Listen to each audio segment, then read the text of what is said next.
Hello students, welcome back to my YouTube channel. तो आज जो हम आपका चैप्टर करेंगे वो है आपका एसिड्स एंड बेसिस और HSAB कॉन्सेप्ट। ठीक है, hard soft acid base concept. तो सबसे पहले हम क्या पढ़ेंगे, एसिड और base, different types of acid and base. Then इनके क्या पढ़ेंगे, स्ट्रेंथ पढ़ेंगे। देन हम कौन सा कॉन्सेप्ट पढ़ेंगे, आपका हार्ड सॉफ्ट एसिड बेस। तो देखिए आपका सिंपली एसिड और बेस कैसे डिफाइन होते हैं। एसिड आपके क्या होते हैं, जो कि सोर होते हैं, टेस्ट में खट्टे होते हैं और जो कि आपके ब्लू लिटमस को रेड में चेंज कर देते हैं। ठीक है, ये आपके क्या हो गए, आपके एसिड्स हो गए सिंपल अगर हम उसमें डिफाइन करें। और बेसिस आपके कौन से होते हैं, जैसे कि आपके जो कि क्या होते हैं, कड़वे होते हैं, टेस्ट में बिटर होते हैं और जो कि रेड लिटमस पेपर को ब्लू में टर्न कर देते हैं आपको। तो वो क्या होते हैं, आपके बेसिस होते हैं। तो ये आपका सिंपल कॉन्सेप्ट था एसिड और बेस का, कि एसिड बेस होते क्या हैं। अब इसके बाद हमारे पास डिफरेंट टाइप ऑफ कॉन्सेप्ट आते हैं जो कि आपके एसिड बेस से रिलेटेड होते हैं। जैसे कि अर्हेनियस ने कॉन्सेप्ट दिया एसिड बेस के लिए। उसने क्या बताया कि आपके एसिड वो सब्सटेंस होते हैं, आपके ये देखिए एसिड वो होते हैं जो वाटर में मिलकर आपके क्या दे, H पॉजिटिव आयंस दे। ठीक है, those substance which dissociate in water to give hydrogen ions. तो वो क्या हो गए, आपके एसिड हो गए। ठीक है, तो ये आपके यहाँ पर एसिड डिफाइन किए गए हैं।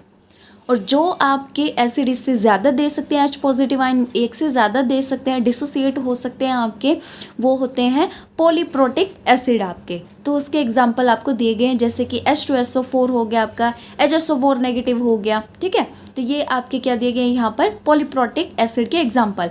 अब देखिए बेस क्या होते हैं। अकॉर्डिंग टू अर्हेनियस कॉन्सेप्ट, आपके बेसिस वो सब्सटेंस होते हैं जो आपके वाटर में डिसॉल्व होने के बाद डिसोसिएट हो जाएं और आपके क्या दे, OH नेगेटिव।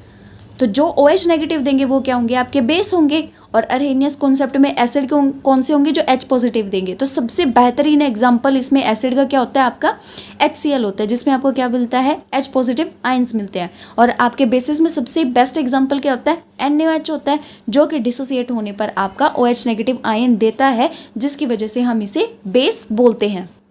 तो अब देखिए इसमें आपके स्ट्रॉन्ग एसिड और वीक एसिड, या फिर स्ट्रॉन्ग बेस और वीक बेसिस नाम की भी चीज़ होती हैं। स्ट्रॉन्ग एसिड वो होते हैं जो कि कंप्लीटली आयोनाइज्ड होकर आपके सारे के सारे H पॉजिटिव आयंस दे दे।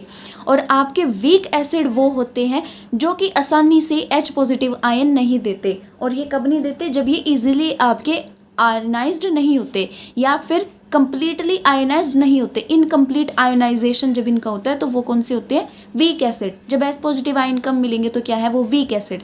स्ट्रॉन्ग बेस कौन से होंगे, जिनमें कंप्लीट आपका डिसोसिएशन हो और आयंस की फॉर्म में टूट जाए। तो सबसे आसानी से आपका, जैसे आपका NaOH है या KOH है, ये आसानी से आपका आयोनाइज हो जाता है एक्वस सॉल्यूशन के अंदर, तो उसे स्ट्रॉन्ग बेस बोलते हैं। पर जैसे कि आपका NH4OH है, ये आसानी से कंप्लीटली आपका आयोनाइज्ड नहीं होते एक एक्वस सॉल्यूशन में, तो ये क्या है, आपका वीक बेस। तो देखिए अर्हेनियस ने जो आपका एसिड बेस के लिए कॉन्सेप्ट दिया, इसमें इसके कुछ लिमिटेशंस हैं। ठीक है, जैसे कि ये सिर्फ तभी काम करता है जब आपके ये एक्वस सॉल्यूशन की फॉर्म में हो, क्योंकि वाटर में ही डिसॉल्व होकर ये आपका आयनाइज होता है कंप्लीटली, तभी आपका H पॉजिटिव या फिर OH नेगेटिव देगा। तो इसमें आपकी लिमिटेशन आ गई कि सिर्फ एक्वस सॉल्यूशंस के लिए आपका एसिड बेस का कॉन्सेप्ट एप्लीकेबल होता है। और क्या हो सकता है आपका, कि इसमें आपका जो कॉन्सेप्ट है वो इसी तक सीमित है कि H पॉजिटिव आपका एसिड देगा और आपका OH नेगेटिव आपका बेस देगा। इससे भी अलावा जो आपके कंपोनेंट्स होते हैं, कंपाउंड्स होते हैं आपके, जो कि एसिड बेस की तरह बिहेव करते हैं, जैसे कि ये दे रखे आपके, ठीक है, ये दे रखे आपके, ठीक है। तो इनमें क्या है, आपका कोई हाइड्रोक्सिल ग्रुप नहीं है, कोई H पॉजिटिव नहीं है आपका। ठीक है, तो ये क्या है, ये आपके ये भी एसिड बेस की कैटेगरी में आते हैं, बट इनका कॉन्सेप्ट ये एक्सप्लेन नहीं कर पाता अर्हेनियस। तो ये इसकी कुछ लिमिटेशंस थी आपकी। इसके बाद आता है आपका Bronsted Lowry concept of acid and bases. देखिए ब्रोंस्टेड-लोवरी कॉन्सेप्ट में जो एसिड बेस की डेफिनेशन दी गई है वो कैसे दी गई है, कि एसिड इसमें ऐसा सब्सटेंस बताया गया है जो कि H पॉजिटिव को डोनेट करता है। ठीक है, यानी कि जो आपका H पॉजिटिव देगा वो आपके क्या है, एसिड है, और जो आपका H पॉजिटिव लेगा वो क्या होंगे, आपके बेस होंगे। इसको इस तरीके से भी याद रख सकते हो आपका, जैसे कि मैं आपको बुक दे दूँ, ठीक है, बुक यहाँ पर H पॉजिटिव आयन को लेकर चलो, तो अगर मैं आपको बुक दे देती हूँ तो मैं क्या हूँ, आपका एसिड हूँ। अगर आप बुक को एक्सेप्ट कर लेते हो तो वो H पॉजिटिव आयन जब आप एक्सेप्ट कर लोगे तो आप क्या हो गए, बेस हो गए। तो इस रिलेशन में मैं क्या होगी, एसिड हो गई और आप क्या हो गए, बेस हो गए। ठीक है, तो इस तरीके से अगर इन केस आपको ना याद रहे तो आप ऐसे याद कर सकते हैं। तो देखिए यहाँ पर आपका क्या बता रखा है, प्रोटॉन डोनर या फिर प्रोटॉन एक्सेप्टर, इसके लिए टर्म यूज की गई है। एसिड के लिए प्रोटॉन डोनर और बेस के लिए प्रोटॉन एक्सेप्टर आपकी टर्म्स यहाँ पर यूज की गई हैं। अब देखिए यहाँ पर आपका थोड़े से एग्जाम्पल लेकर बता रखे हैं, जैसे कि आपका क्या बता रखा है, जैसे कि एसिड और बेस ले लिया। अब यहाँ पर आप कौन सा कॉन्सेप्ट देखेंगे कि H पॉजिटिव डोनेट कौन कर रहा है, वो एसिड होगा, यानी HCl क्या है, आपका डोनर है। ठीक है, प्रोटॉन डोनर है तो ये क्या हो गया, एसिड हो गया। और आपका ये क्या है, एक्सेप्टर है तो ये क्या हो गया, आपका बेस हो गया। तो आप देखिए ये इस तरीके से यहाँ पर ये चेंज हो गया, इसने क्या कर दिया, लॉस कर दिया अपना। ठीक है, तो ये क्या हो गया, आपका डोनेट करने के बाद, प्रोटॉन डोनेट करने के बाद ये क्या बन गया, आपका एसिड है ये आपका, और ये क्या हो गया, आपका बेस हो गया आपका यहाँ पर। ठीक है, अब यहाँ पर ये चीज़ आ गई आपकी। इसको आप इस तरीके से भी दे सकते हो कि रिएक्शन देखो, HCl और H2O, इसमें आपका मिलकर क्या बनेगा, आपका H3O पॉजिटिव, क्योंकि इसने क्या किया, डोनेट किया, तो H3O पॉजिटिव बन गया और Cl नेगेटिव आपका बच गया। ठीक है, तो Cl नेगेटिव यहाँ पर क्या है, आपका बेस है, और H3O पॉजिटिव आपका क्या है, एसिड है। तो इस तरीके से आप यहाँ पर एसिड बेस का कॉन्सेप्ट लगा सकते हैं। ये फर्दर रिएक्शन आपको यहाँ पर दी गई है। ठीक है, जिसमें आपका प्रोटॉन ट्रांसफर रिएक्शन आप इसको बोल सकते हो, या एसिड बेस रिएक्शन आपको बोल सकते हो। ठीक है, अब इसमें आता है आपका एम्फोटेरिक सब्सटेंस भी आते हैं। एम्फोटेरिक कौन से होते हैं, जिसमें आपका पॉजिटिव नेगेटिव दोनों आपका प्रेजेंट होता है। ठीक है, जो जैसे कि आपका वाटर है वो आपका एज अ एसिड भी काम करता है और एज अ बेस भी काम करता है। जब ये एज अ बेस काम करता है तो तब इसकी रिएक्शन कैसी होगी, और जब एज एन एसिड काम करेगा तब इसकी रिएक्शन कैसी होगी। देखो, अगर हम एसिड और वाटर एक दूसरे में मिक्स करें, केमिकल रिएक्शन करें एसिड और बेस की, तो इसमें क्या होगा, आपका H3O पॉजिटिव बन जाएगा। तो H3O पॉजिटिव बन के क्या बन गया, आपका एसिड बन गया यहाँ पर। ठीक है, अब यहाँ पर क्या है, आपका Cl नेगेटिव बच गया, और ये Cl नेगेटिव आपका क्या है, बेस है। क्योंकि ये Cl नेगेटिव यहाँ पर आपका बेस क्यों है, क्योंकि ये प्रोटॉन एक्सेप्ट करेगा। ऐसे ही यहाँ पर ऊपर जैसे ये दिया गया था, अगर किसी को यहाँ पर भी ना समझ में आया हो कि ये बेस और ये एसिड कैसे है, तो इस पे भी एसिड बेस का कॉन्सेप्ट लगा लो। ये क्या करेगा, ये एक्सेप्ट करेगा, और ये क्या करेगा, आपका H पॉजिटिव डोनेट करेगा आपका। ठीक है, तो ये एसिड हो गया और ये यहाँ पर बेस हो गया।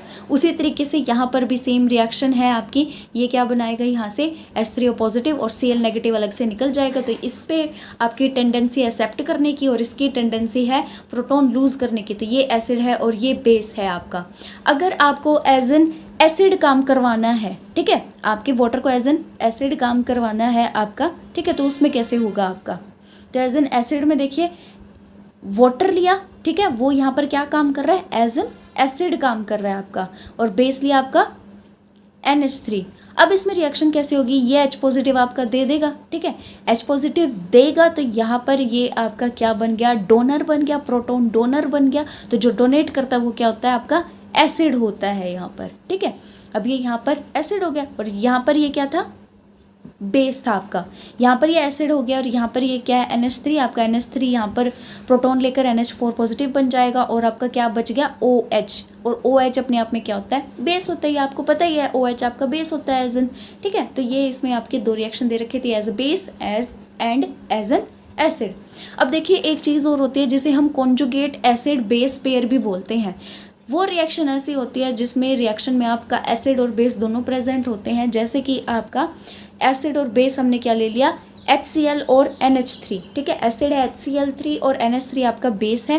तो यहाँ पर रिएक्शन देखिए क्या होगी, NH3 जो है यहाँ से प्रोटॉन एब्स्ट्रैक्ट करेगा और आपका क्या बन जाएगा, NH4 पॉजिटिव बन जाएगा। यहाँ पर Cl नेगेटिव रह जाएगा, तो ये आपका बेस बन गया। ठीक है, तो इस रिएक्शन में आपको क्या पता लगा कि एसिड यहाँ से प्रोटॉन लूज करके क्या बन गया, बेस बन गया। ठीक है, और यहाँ से बेस आपका एक्सेप्ट करके क्या बन गया, एसिड बन गया। ठीक है, तो ये जो आपके बाद में बनते हैं इनको हम कॉन्जुगेट एसिड और कॉन्जुगेट बेस बोलते हैं आपके।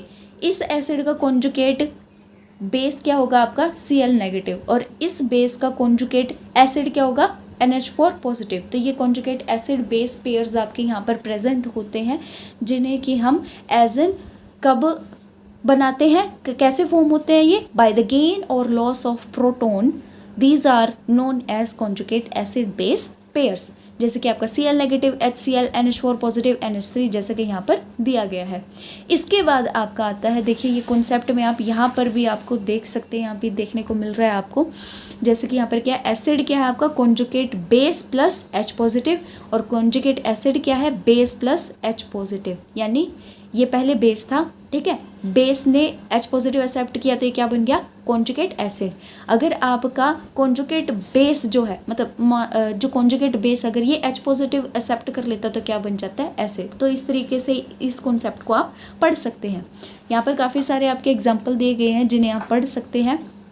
इसके बाद इसमें आती है आपकी relative strength of conjugated acid and base. तो देखिए स्ट्रेंथ क्या होती है आपकी, पावर होती है, ठीक है। और पावर किससे आती है आपकी, हर एक चीज़ में आप पावर को ढूंढने की कोशिश की। जहाँ पर स्ट्रेंथ टर्म आती है आपकी, स्ट्रेंथ वाली टर्म से जो भी आपका रिलेशन बनता है, जैसे कि यहाँ पर कॉन्जुगेट एसिड और बेस का है, तो यहाँ पर आप क्या ढूंढेंगे, पावर सोर्स ढूंढेंगे। पावर सोर्स क्या होएगा, जैसे कि हम कंसंट्रेशन में लेकर चले थे, जो आपके सॉल्यूशन चैप्टर में पढ़ा था, उसमें स्ट्रेंथ ऑफ अ सॉल्यूशन में आपके स्ट्रेंथ क्या होती है, पावर होती है। पावर किससे बनती है सॉल्यूशन की, आपके अमाउंट ऑफ सोल्यूट से। तो यहाँ पर आपका स्ट्रेंथ कॉन्जुगेट एसिड बेस में क्या होगा कि वो कितने अच्छे से प्रोटॉन को डोनेट करती है या एक्सेप्ट करती है। ये जो टेंडेंसी है किसी भी सब्सटेंस की टू डोनेट और accept a proton is known as the strength of acid and base, ठीक है। तो यहाँ पर जैसे कि आपका एसिड है, तो इसकी आपकी कितनी टेंडेंसी है H पॉजिटिव आयन डोनेट करने की, ये इसकी स्ट्रेंथ हो गई। ऐसे बेस अगर हम बात करें, ठीक है, ये आपका बेस हो गया यहाँ पर, तो इसकी कितनी टेंडेंसी है एक्सेप्ट करने की, वो इसका क्या होगी स्ट्रेंथ होगी। तो इस तरीके से आप इसको बता सकते हैं। जो आपका स्ट्रॉन्ग एसिड होगा, ठीक है, स्ट्रॉन्ग एसिड का जो कॉन्जुगेट बेस होता है वो वीक होता है। अगर एसिड स्ट्रॉन्ग एसिड होगा तो उसका कॉन्जुगेट जो बेस होगा वो क्या होगा, वीक होगा। अगर आपका वीक एसिड का कॉन्जुगेट बेस लेकर चलोगे तो वो क्या होगा, स्ट्रॉन्ग बेस होगा आपका। तो वाइस वर्सा है इस कॉन्सेप्ट में आपका। इसके बाद आपका आता है लिमिटेशन और एडवांटेजेस। अब एडवांटेजेस की एक है कि आपका जो एसिडिक और बेसिक करेक्टर है वो सिर्फ और सिर्फ सॉल्यूशंस तक आपके बेस्ड नहीं है। यहाँ पर H पॉजिटिव आयन के लेने देने की बात कर दी गई है, तो H पॉजिटिव आयन से आपको रिलीफ मिल गया है। तो एक ही कॉन्सेप्ट से आप दोनों की दोनों चीज़ बता सकते हो। क्या क्या बता सकते हो कि ये एसिड है या बेस है, किस वाले कॉन्सेप्ट से, H पॉजिटिव आयन के अकॉर्डिंग। डोनेट करता है तो एसिड, एक्सेप्ट करता है तो बेस है आपका, ठीक है। तो ये आपका आयनिक स्पीसीज के लिए मतलब लिमिटेड नहीं रहता, ठीक है। और इसमें क्या है आपका नॉन एक्वस मीडियम आपका चलता है। इसके बाद इसकी लिमिटेशंस आती है। लिमिटेशंस में आपका क्या है कि इसमें भी थोड़ी सी लिमिटेशन आपकी अर्हेनियस जैसी ही थोड़ी सी रह जाती है। वो कैसे कि जो आपके रिएक्शन है एसिडिक ऑक्साइड की, जैसे कि CO2 SO2 SO3 है, ठीक है, और बेसिक ऑक्साइड हो गए जैसे कि CaO BaO MgO जो है आपके, ये आपके एसिड और बेस कैसे हैं ये आपका फिनोमिना नहीं एक्सप्लेन कर पाता अभी भी, ठीक है। ऐसे substance like BF3 AlCl3 FeCl3 ये भी जो है आपके, इनको क्या बताते हैं हम, ये एसिड बिहेव करते हैं पर इनके पास प्रोटॉन डोनेट करने के लिए नहीं है, तो ये भी यहाँ पर आपका नहीं एक्सप्लेन कर पाता कॉन्सेप्ट। कौन सा कॉन्सेप्ट, ब्रॉन्स्टेड लोवरे कॉन्सेप्ट, ठीक है। तो दो कॉन्सेप्ट पढ़ लिया, रेहेनियस वाला और ब्रॉन्स्टेड। तो अब इसमें देखेंगे आपका lux flood concept of acid and base में। इसमें जो आपके एसिड होते हैं वो कौन से होते हैं, जो आपके ऑक्साइड्स को एक्सेप्ट करें, ठीक है। ऑक्साइड आयन आपके कौन से होते हैं, O2 नेगेटिव आयन आपके ऑक्साइड आयन्स होते हैं। तो इसमें ऑक्साइड आयन के जो कॉन्सेप्ट हमारे पिछले उसमें नहीं हो पाया था, हम उसमें एक्सप्लेन नहीं कर पाए थे, वो लक्स फ्लड कॉन्सेप्ट में आपका क्लियर करेंगे। तो उनके लिए अलग से थ्योरी आपकी, वो एसिड वो होते हैं जो आपके एक्सेप्ट करें ऑक्साइड आयन को, और जो डोनेट करेंगे ऑक्साइड आयन को वो कौन से होंगे, आपके बेस होंगे। और ये जो रिएक्शन होती है तो इसमें एसिड क्या होता है, ऑक्साइड एक्सेप्टर, और बेस क्या होता है, ऑक्साइड डोनर होता है आपका। इसी तरीके से हम इसको रिएक्शन को कैसे कर सकते हैं, बेस क्या होगा, एसिड प्लस ऑक्साइड आयन। वैसे इसमें एग्जाम्पल भी दे रखा है, देखिए कैसे, जैसे CaO है वो आपका कैसे एग्जिस्ट कर सकता है अगर इसको डोनेट करना हो, ठीक है। तो ये बेस का बता रहे हैं हम, बेस कौन से होते हैं, जो डोनेट करते हैं। तो यहाँ पर ऑक्साइड आयन को डोनेट कर रहा है तो ये आपका बेस हो गया। वैसे ही एसिड की रिएक्शन दी गई है, उसमें क्या दिया गया है आपका, जैसे कि SO3 है, इस पर हमने क्या किया, एक्सेप्टर।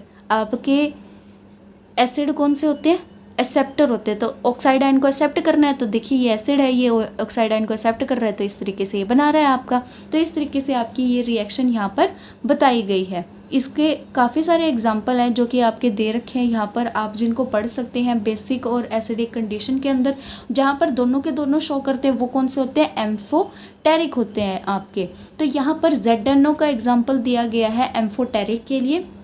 ये क्या करता है आपका, बेसिक रिएक्शन में क्या होगा, जैसे ZNO है आपका, तो ये क्या करेगा, आपका O2 नेगेटिव डोनेट करके बेसिक कैरेक्टर शो करता है, या फिर ZNO पे आप एक और O2 नेगेटिव दे दो तो ये क्या बना देगा, जिंक केटाइन बना देगा और as an acidic character show करेगा। तो इस तरीके से आपका एल्यूमिनियम ऑक्साइड है वो भी एम्फोटेरिक है नेचर में, तो इसका भी पढ़ सकते हैं आप, यहाँ पर दे रखा है बुक में, ठीक है। एक मैंने बता दिया है, एक दो आप खुद भी पढ़ सकते हैं। इसके बाद आता है आपका उसनोविच कॉन्सेप्ट ऑफ एसिड बेस। अब देखिए इसके अकॉर्डिंग आपके एसिड और बेस कौन से होते हैं, ठीक है, वो देखो।